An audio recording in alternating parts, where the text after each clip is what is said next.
What's up guys, my name is Brandon and you just got a brand new iPhone XS or an iPhone XS Max. You already went through the initial setup process like I showed in my last video, but now you may be stuck and wondering what can I do to make my device as good as possible. So in this video, I'm going to be showing you the first 11 things I would do immediately after getting the iPhone XS. And if you guys watched my unboxing video, you know that I got the gold iPhone XS Max right here. And I will say that this phone is very similar to the iPhone X. So as expected, this video will also have some similarities to last year's video. But of course, there are also some unique things here with the XS that I will be touching on in this video. All right, so let's not waste any time. Let's get started. So the first thing you guys want to do is get familiar with the gesture controls and just navigating around the whole OS without a home button. So just like the iPhone X, the iPhone XS does not have a home button. So if you came from an iPhone with a home button, this is going to be a whole new ball game for you. So you're just going to need to learn about basic gestures. So basically swiping up from the bottom is the equivalent to the home screen. This is going to get you back to the home screen when you go into an application and you want to get out. You just swipe up from the bottom. If you want to bring down the control center, it's up in the top right. Make sure it's from the top right. If you do from the top middle, that will be your notification center. And if you want to get into the app switcher to see which applications you have running, swipe up and hold, and it will bring up the app switcher right there. And if you want to close out of applications, which I usually suggest against, just swipe up. And if you want to invoke Siri, just simply press and hold on the side button on the right side, and it will pull up Siri. And if you want to turn the phone off, press the home button up, home button down, and then hold the power button. And I do also have a full video going over all of the gestures in the iPhone XS, basically like a beginner's guide, and that video will be linked down in the description below. So the next thing you guys want to do is go ahead and set up Face ID if you did not already do so in the initial setup phase. Face ID is just so incredible for so many different reasons. Password autofill is one of my favorite features to use Face ID for, but basically you want to go into Face ID, set up your face, and also set up an alternate appearance if you maybe wear a lot of makeup, if you maybe want, your wife to be able to get into your phone, whatever it is, make sure you also set up an alternate appearance if you're going to be needing that. And then just go through these settings and make sure you need all of these toggled on or off. Basically just configure all the Face ID and passcode settings to your liking. And once again, the ability to use Face ID for App Store purchases, for Apple Pay, for password autofill is just so useful and so much quicker than having to type in your password every time you want to buy something in the iTunes store. Of course, it is tremendous for unlocking as well, and I prefer that over passcode and over Touch ID as well. So yeah, go through here and configure all of your Face ID settings. Next, you're going to want to configure your control center and also your widgets panel. So let's start with the control center here. So you want to go into settings, go to control center,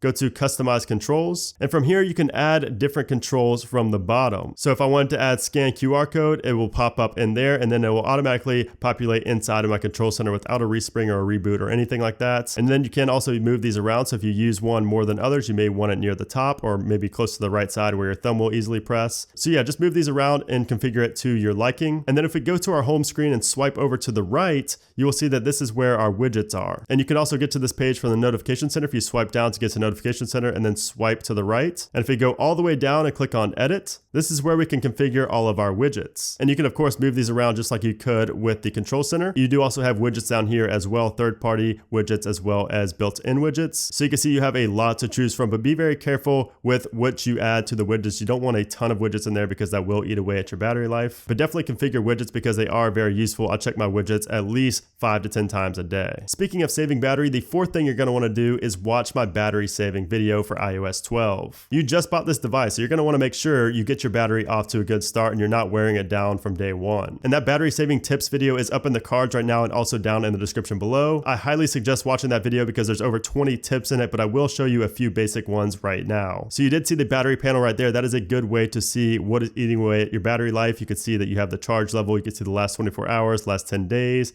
You can see the health of your battery. Of course, yours should be 100% right now. And if we go into our settings, display and brightness, I would suggest turning auto lock to 5 minutes or never, just so your phone doesn't lock when you're maybe reading something. Race to wake is another feature I like to disable to save battery life. And if we go to our settings, general accessibility, display accommodations. Auto brightness is another toggle you should consider turning on or off depending on your preference. This isn't going to make a huge difference if you manually adjust your brightness a lot like I do, but if you don't, auto brightness may be worthwhile. And if you configured your control center, you should have had low power mode as a toggle on there because you will use low power mode a lot if you want to save battery. So you can see you have that toggle to press to simply enable and disable low power mode. And like I said, there are over 20 more tips in that battery saving video for iOS 12, so definitely check that out. The fifth thing you guys should do is learn and create Siri shortcuts. Shortcuts. So this is a new application from Apple. I suggest going into the App Store, searching Shortcuts and downloading it. It is from Apple once again. So this is what the Shortcuts application looks like, and I did make a full tutorial on actually what it is and how to create your first shortcut, and I highly suggest watching that video. It is also up in the cards and down in the description below. But basically what this does is that it allows you to automate certain tasks. So you can see I have a lot of different ones right here. For instance, if I was out to eat at a nice restaurant and I wanted to quickly calculate a tip, I can just click on the shortcut right here, put in the bill, say the bill was $85.29.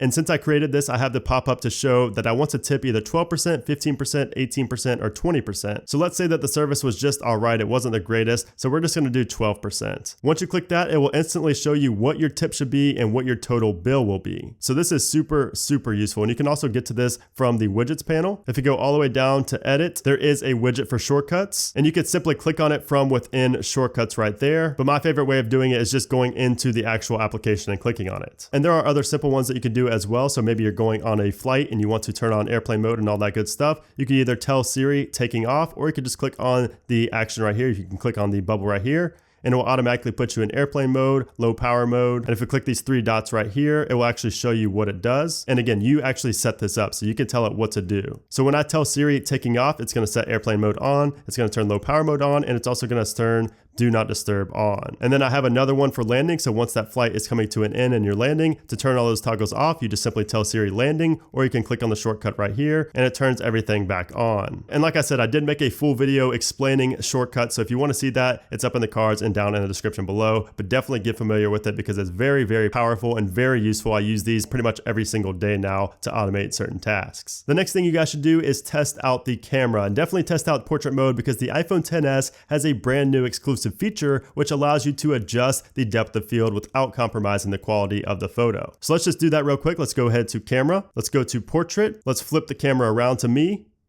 Let's take a picture real quick.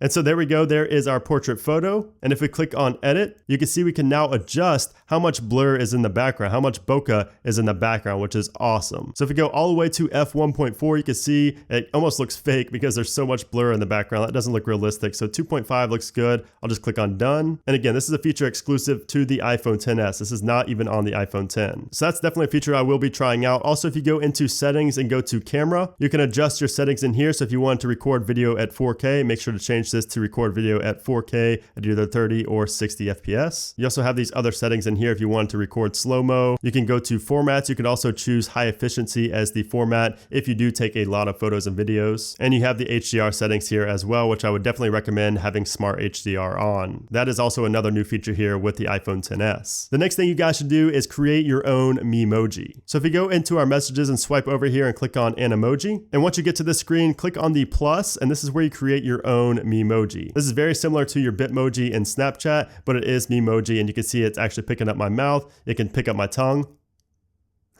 which is pretty funny and awesome. And you can actually use this Mii Emoji in FaceTime calls. You can send it to people as videos. You can send it in iMessage. There's a lot of pretty cool uses for it. It is kind of a gimmick, but it is actually pretty fun. So you can see you can set your skin tone right here. I'm just going to do that skin tone. I'm going to change my hairstyle since I can't stand how it looks right now. They don't really have a guy with sticking up hair that's as short as mine, so I'm just going to go with this one because I like it. Then you can add in freckles. You have hairstyle. You have the head shape. You have your eyes, the color of your eyes. You can change your eyebrows, your nose and lips, your ears, your facial hair, your eyewear, your headwear. You could change so many things, and it's just really, really cool. Again, it's pretty fun to get on FaceTime using your Mii Emoji. So once you've configured it, just go ahead and click on done, and there you have your Mii Emoji. Of course, you can also mess around with the animojis as well. It's pretty funny at first, but I just prefer the Mii Emoji. So yeah, definitely play around with it. It's pretty fun to play around with and send back and forth to friends. The next thing you guys should do is install applications and customize your home screen. So obviously I already have a bunch of applications on my phone because I did transfer it from another iPhone, but if you don't, go ahead into the App Store and start downloading applications. And then there are multiple ways to customize your home screen. So with iOS 12, you're now allowed to move multiple applications at a time. So if we go ahead all the way over, and if we select one, if we start pulling it away and then start tapping on other icons, you can see we can move multiple different icons, different applications to different pages at one time. And also if you wanted to create folders, you just simply take an application and put it on top of another one and it will create a folder. If you go into that folder, you can rename it up here. And then of course to delete an application, application, you could just click on the X right there. And to get out of wiggle mode, you can either swipe up from the bottom or press done up in the top right. The next thing you guys should do is something very similar to what I already mentioned before, but that is to pay attention to the screen time and the battery panels inside of settings. So if we go all the way up into screen time, this is going to show you where you're spending the most time on your phone. So if you go and click on the phone name right here,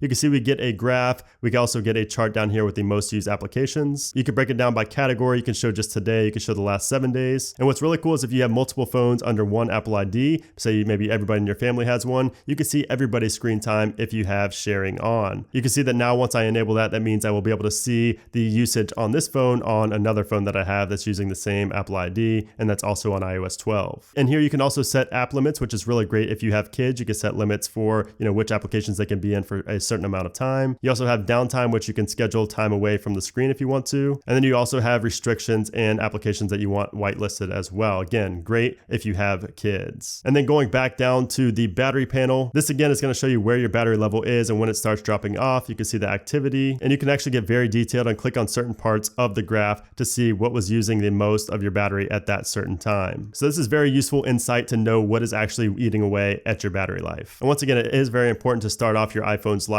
paying attention to battery life and not draining that battery. The next thing you guys should do is consider purchasing a Lightning to USB-C cable and also a USB-C adapter for fast charging. Unfortunately, the iPhone XS or the XS Max did not come with fast charging in the box, but you can purchase the Lightning to USB-C cable and of course the adapter as well from the Apple Store. Now they're not cheap, but it is worth it if you do want fast charging because of course the iPhones do take a little while to charge. But of course, if you do have a wireless fast charger, that would work as well. It's really just personal preference with what you want. And the final thing you guys should do right once you get your iPhone XS or XS Max is install a screen protector and throw on a case. So you can see I have screen protectors right here. I also have multiple cases for my iPhone XS Max and my iPhone XS. The back of these phones are glass, so you definitely want to protect that glass, and it's not cheap at all if you do drop it and it breaks. So definitely throw on a case and also a screen protector to protect your iPhone. I will have links down below to this screen protector and case as well, along with some of my favorite companies that I always use for cases. But anyways, guys, there you have it. Those are the first 11 things you should do right once you get your iPhone XS or XS Max. If you enjoyed the video, I would appreciate it if you gave it a thumbs up. Also, make sure to subscribe for a lot more iOS content. But anyways, guys, thanks again for watching, and I'll see you soon.